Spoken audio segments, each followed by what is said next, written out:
Bonjour à tous et merci de nous retrouver pour Sagesse bouddhiste. Nous vous emmenons aujourd'hui à la découverte d'une mission altruiste passionnante, celle d'aumônier d'hôpital. Depuis 2013, l'Union bouddhiste de France est agréée par le gouvernement pour proposer une présence bouddhiste aux personnes hospitalisées qui en font la demande. Que ce soit pour effectuer une cérémonie ou pour accompagner un patient dans sa quête spirituelle, l'aumônier, toujours bénévole, vient porter les valeurs du cœur qui lui sont chères, celles d'écoute et de disponibilité pour autrui. C'est ce dont nous allons parler aujourd'hui avec notre invité Luc Charles, aumônier national pour le culte bouddhiste dans les hôpitaux. Comment devenir aumônier? En quoi consiste précisément ce rôle? Et quels en sont les bienfaits pour les malades comme pour les aumôniers? Seront autant de questions que nous aborderons ce matin. Nous avons donc le grand plaisir d'accueillir Luc Charles. Bonjour. Bonjour, merci de m'accueillir sur ce plateau. Merci à vous. Vous êtes donc l'aumônier national des hôpitaux pour le bouddhisme. Vous êtes moine dans la tradition Zen Soto, ordonné par votre maître Gérard Chinré Pilet. Vous êtes aussi moniteur d'arts martiaux en EHPAD, ainsi qu'accompagnant en soins palliatifs. Et puis, vous faites des formations sur l'accompagnement au deuil. Merci d'être avec nous sur ce plateau aujourd'hui. Merci. Alors avant tout, est-ce que vous pouvez nous dire pourquoi l'Union bouddhiste de France a une aumônerie hospitalière et depuis quand? Alors, l'UBF a décidé de créer une aumônerie nationale hospitalière de façon à ce que toute personne hospitalisée puisse faire la demande d'être accompagnée par un aumônier pour être écoutée et soutenue. En 2012, ça a eu lieu et c'est à présent en place dans la plupart des hôpitaux sur l'Île-de-France et en région. Oui. Donc, il y a à peu près combien d'aumôniers bouddhistes en Île-de-France? Alors actuellement, il y a un aumônier national donc qui dirige une équipe. C'est vous, en l'occurrence? C'est ça, d'environ 16 aumôniers, hommes et femmes, répartis sur l'ensemble de la France, en Vendée, sur l'Île-de-France, dans les Alpes, dans la Drôme, sur le Puy-de-Dôme, la région PACA et l'Occitanie. Alors, en quoi précisément consiste la mission d'être aumônier hospitalier? L'aumônier se présente comme un simple invité qui est accueilli ou pas et laisse s'installer la situation pour écouter et voir, estimer le niveau de spiritualité de la personne, la qualité d'échange. Et tous ces prémices de communication permettra ensuite de pouvoir établir une relation de confiance, de compréhension et un accompagnement spirituel vers l'apaisement de la souffrance.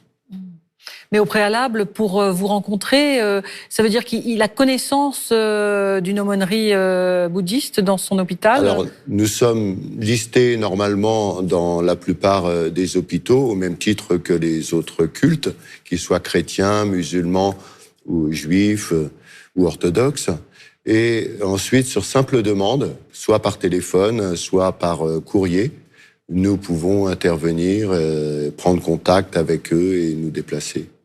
Alors une fois que ce contact, comme vous disiez, ce premier contact est établi, comment ça se passe? Est-ce qu'il y a des rencontres régulières? Et c'est très varié. Ce n'est pas parce qu'on fait appel à un aumônier bouddhiste qu'on est forcément bouddhiste. On a aussi des demandes de personnes qui préfèrent faire appel à l'aumônier bouddhiste parce que c'est une religion sans Dieu, parce qu'il n'y a pas de dogmatisme. Et à ce titre, ce sont des personnes qui ont un besoin spirituel non répertorié, qui sont sur une quête en mouvement. Et avec ces personnes, il y a le sentiment que le bouddhisme serait plus frais, une religion qui sent plus la fraîcheur, qui est plus dans la simplicité, dans la modernité, et qui semble leur parler plus facilement. C'est donc un dialogue qui s'établit, ou alors est-ce que parfois vous faites aussi un enseignement? C'est parfois simplement une demande d'écoute, ça peut être une demande de soutien, ça peut être aussi éventuellement un enseignement. Il faut être libéré de tout stéréotype dans ces moments-là, de toute question prévue à l'avance ou de réponse prévue à l'avance, et se laisser guider simplement par le moment présent avec le malade. Mais est-ce que justement dans l'enseignement du Bouddha, il y a des moments clés justement qu'on a envie de communiquer à ceux qui sont en souffrance pour la maladie? Justement, oui, l'impermanence. L'impermanence est très important puisque c'est cette impermanence qui fait que souvent le malade se retrouve tout à fait bouleversé et choqué dans ce qui vient de lui arriver par rapport à une vie quotidienne qui pouvait être beaucoup plus calme. Et il pense aussi comme si on était tombé dans un trou, ne plus pouvoir sortir de cette situation. Or, l'impermanence, d'après les enseignements du Bouddha, nous apprend que selon les causes et conditions, des événements peuvent avoir lieu et se transformer en d'autres événements. Et de cette manière, on essaye de faire comprendre aux malades que tout ça est passager et que selon le déroulement des choses, selon l'état d'esprit avec lequel ils vivent les choses, la situation va changer. Va changer. Est-ce que vous avez des témoignages justement à nous livrer sur des rencontres que vous avez pu faire, des espoirs que vous avez pu transmettre aux malades? Tout à fait. C'est d'ailleurs ce qui enrichit beaucoup cette pratique d'aumônier. C'est, contrairement à ce qu'on pourrait penser, ça plonge dans la tristesse ou dans le chagrin. Au contraire, c'est source de beaucoup d'expériences de la vie, de la part de ces malades qui nous transmettent, qui partagent avec nous et qui sont très enrichissantes. Comme par exemple cet accompagnement avec un codisciple, puisque nous avions le même maître, mais il était beaucoup plus âgé que moi, atteint de la maladie de Charcot, et qui pleurait régulièrement à chaudes larmes, non pas parce qu'il était triste, mais pour évacuer toutes les peurs qu'il avait à l'approche de la mort. Mon maître l'avait eu au téléphone et lui avait dit « Ce n'est pas ton corps, c'est le corps du Bouddha ». Et cette phrase avait fait mouche. À partir de ce moment-là, il s'en était complètement remis au Bouddha, il s'était complètement apaisé. Et jusqu'à la fin, il a été très serein. Un autre cas, c'est celui d'un jeune homme de 12 ans dont les parents m'ont appelé parce qu'il était en fin de vie. C'était un jeune homme qui avait toujours été très mature, très aidant avec ses amis, avec son entourage. Et il sentait sa fin venir, mais prenait bien la situation, prenait bien cette décision comme quelque chose qui paraissait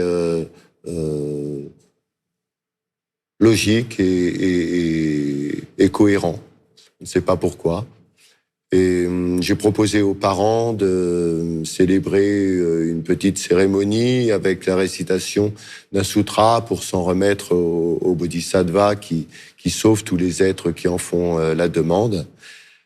À la suite de quoi les parents ont été très apaisés et le lendemain, le jeune homme est décédé. Et une troisième expérience aussi, c'était celle d'un vieil homme qu'on m'avait demandé de visiter et qui, lorsque je suis entré dans sa chambre, était tourné face à la fenêtre, sans avoir envie, a priori, de discuter. Donc je me suis naturellement assis à côté de lui, orienté aussi vers la fenêtre.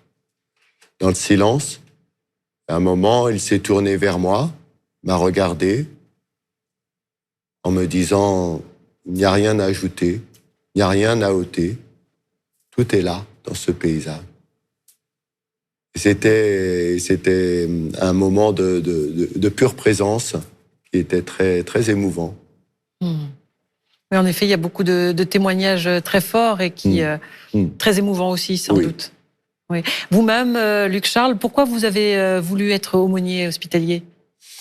Alors, quand j'ai commencé la pratique du bouddhisme en 1994, j'ai entendu parler de la grande compassion envers tous les êtres, du bodhisattva qui renonçait au nirvana pour faire passer tous les êtres avant lui afin de les libérer. Et ça m'a beaucoup ébranlé. Je me suis dirigé vers l'association Suicide Écoute et j'ai ressenti rapidement un sentiment d'ouverture sur le monde diversifié par rapport à une attitude dans mon passé plus repliée sur moi-même, plus préoccupée par mes soucis personnels. J'ai ensuite été bénévole en soins palliatifs auprès d'associations pour l'accompagnement en fin de vie. Et je continue régulièrement à proposer mon aide pour distribuer de la nourriture dans la rue aux personnes en difficulté. Oui, donc vous avez beaucoup d'engagement altruiste. Oui. Pour revenir à la mission d'aumônier hospitalier, vous disiez que pour l'aumônier lui-même, être auprès d'un malade et lui apporter du soutien, de l'écoute, de l'accompagnement, c'est très bénéfique pour soi. Est-ce que vous pouvez nous expliquer pourquoi?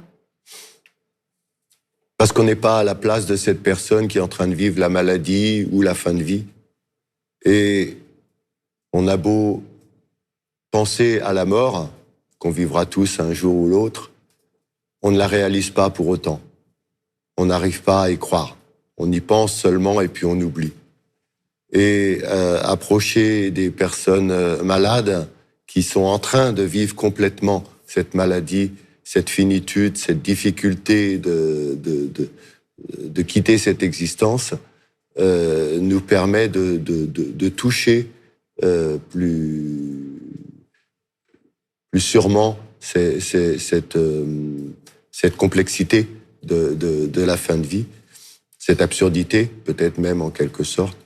Et c'est une grande chance pour moi, en tout cas, et pour tous les aumôniers que je connais, de pouvoir accompagner, de pouvoir être proche de ces personnes à la limite possible pour vivre en quelque sorte une communion ensemble.